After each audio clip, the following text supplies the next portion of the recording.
तो दोस्तों स्वागत है मेरे नए वीडियो पे। और आज मैं बताने वाला हूँ आपको बुलेट ट्रेन के बारे में।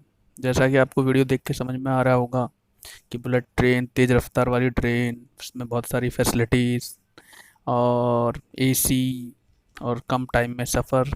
तो ये सारी चीज़ें बुलेट ट्रेन में ही आने वाली हैं, जो कि इंडिया का एक नया रेलवे प्रोजेक्ट है। अब इसमें मैं आपको बताने वाला हूँ कि जो बुलेट ट्रेन का प्रोजेक्ट है वो पास हुआ है मुंबई अहमदाबाद के बीच में। ये बहुत पुराना है उस टाइम का। तो मुंबई अहमदाबाद के बीच में 508 किलोमीटर का जो ट्रैक है वो बनना है।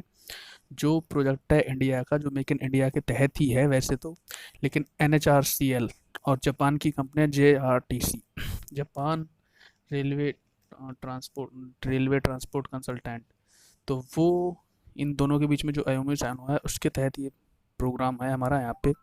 तो दोस्तों ये है मैप अहमदाबाद और मुंबई के बीच में, जहाँ से हमारी बुलेट ट्रेन का प्रोजेक्ट कंप्लीट होना है। उसमें दिखा रखा है कि दूरी कितनी है और टाइम कितना लगेगा। तो ये हमारा प्राइवेट व्हीकल से टाइम दिखा रखा है 9 घंटे 11 मिनट। तो दोस्तों आप देख सकते हैं कि इस दूरी को तय करने में 9 घंटे 11 मिनट लगेंगे। और उसी हिसाब से अगर हम बुलेट ट्रेन से इसमें सफ़र करते हैं तो सिर्फ 2 घंटे का समय लगेगा।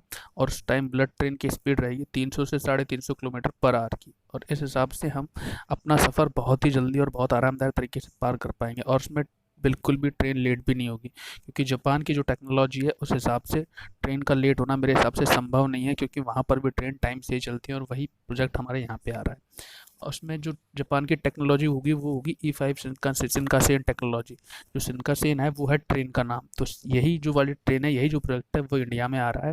और ये 508 किलोमीटर का होगा। अब इसमें बहुत सारी चीज़ें जो है JRTC प्रोवाइड करवाएगी, जैसे कि है कंटिन्यूस वेल्डेड रेल फोर्सेस, मतलब जो रेलवे ट्रैक्स हैं लोहे के, जो कंटिन्यूसली होंगे, उनके बीच में कोई वेल्डिंग्स नहीं होगी। ऐसी ट्रैक स्लैब्स होंगे। RC ट्रैक बेड होगा, मतलब रेलवे कंक्रीट का ट्रैक बेड होगा। ये सारी चीज़ें इसके लिए है, जो हमारे गवर्नमेंट है वो लिडार कर रही है, मतलब lidar light detection and ranging survey. ये करा जाता है कि इसमें क्या होता है कि एक एरोप्लेन होता है, एरोप्लेन पे सारे कैमरास और पूरे के पूरे मॉनिटर्स डिस्प्ले वो लगा दिए जाते हैं। और उनसे सर्वे कराया जाता है पूरे लैंड का, पूरी टोपोग्राफी का, कि हमारी ट्रेन कहाँ कहाँ से पास होगी, कौन कौन सी जगह हैं जहाँ से हमें कोई परेशानी तो नहीं आएगी, और उसकी लैंड कैसी है, क्या चीज़ें हैं। और ये सारा का सारा high high speed rail project होगा। और इसकी जो दूरी है मैंने आपको पहले ही बता दिया, 508 किलोमीटर होगी। तो इसकी क्या है, कई फेज़ों में काम होगा इसके अंदर।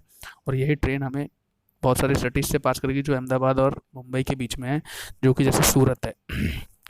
अब इसमें क्या है, अब नए नए जो ट्रैक्स हैं, इसमें कई सारे ट्रैक्स का काम चल रहा है। तो नया ट्रैक है इसमें मुंबई नागपुर वाला। तो नागपुर में बहुत सारी जगह से ये ट्रेन पास होगी, जैसे खापरी डिपोट है, वर्धा है, पुलगांव है, कर्जलैंड है, औरंगाबाद है, शिरडी है, नासिक है। तो इन सब जगहों से ऐसे ही ये सिनकासेन टेक्नोलॉजी जैसे आपको दिखा रखे ये ट्रेन पास होगी। ऐसे ही बहुत सारे प्रोजेक्ट्स और अभी बाकी हैं जो आगे बनेंगे, जैसे दिल्ली अमृतसर का है 459 किलोमीटर का, 865 किलोमीटर का है दिल्ली वर्धा वाला, दिल्ली वाराणसी सॉरी। और फिर 711 किलोमीटर मुंबई और हैदराबाद के बीच में है। ऐसे ही 435 किलोमीटर का चेन्नई और मैसूर के बीच में। तो ये सारी चीज़ें हैं जो इसमें मतलब हमें प्रोवाइड करवाएगी JRTC। और उनके लिए सारी जो चीज़ें प्रोवाइड करवाएगी, हमारे यहाँ जब लाइट डिटेक्शन और सर्वे हो जाएगा उसी के बाद JRTC अपनी टेक्नोलॉजी यहाँ पे प्रोवाइड करवाएगी, E5 सिनकासेन टेक्नोलॉजी। और वहाँ से जो कोचेस आएंगे सिनकासेन के, वो सारे वहीं से ही प्रोवाइड किए जाएंगे। तो दोस्तों ये है जो मैप दिखा रखा है आपको मुंबई और नागपुर के बीच का, जिसकी सिटीज़ के बारे में मैं पहले ही आपको बता चुका हूँ, जिसमें मोस्ट सिटीज़ है औरंगाबाद, शिरडी, नासिक। तो ऐसे ही ये सारी जगहों से पास होगी।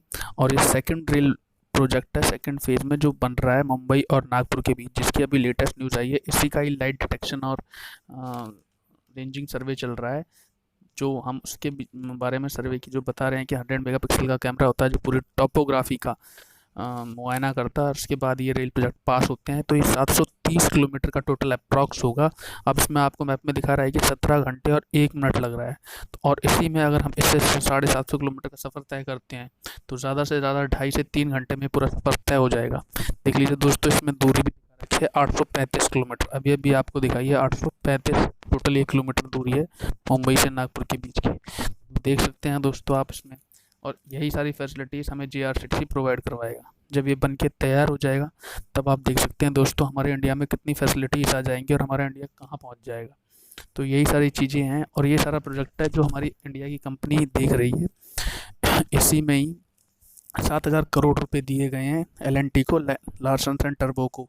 वही इन सब में काम कर रही है, बिल्डिंग्स में, और क्या नाम है, उन्हीं की मशीन सारी काम करेंगी लार्सन एंड टर्बो की, और उसी को ही 7,500 रुपये। वैसे तो दोस्तों ये प्रोजेक्ट 10 से 12 महीने लेता है कंप्लीट होने में सर्वे का, लेकिन जब हमसे जेआरटीसी को दे रखा है तो जेआरटीसी का जो प्रोजेक्ट है वो जेआरटीसी इसे 3 से 4 महीने में हमें कंप्लीट करवा के देगी, और यही 3 से 4 महीने में जब कंप्लीट होकर हमें मिलेगा तो ये पूरा की पूरा क्या नाम है, इसके ऊपर काम शुरू हो जाएगा।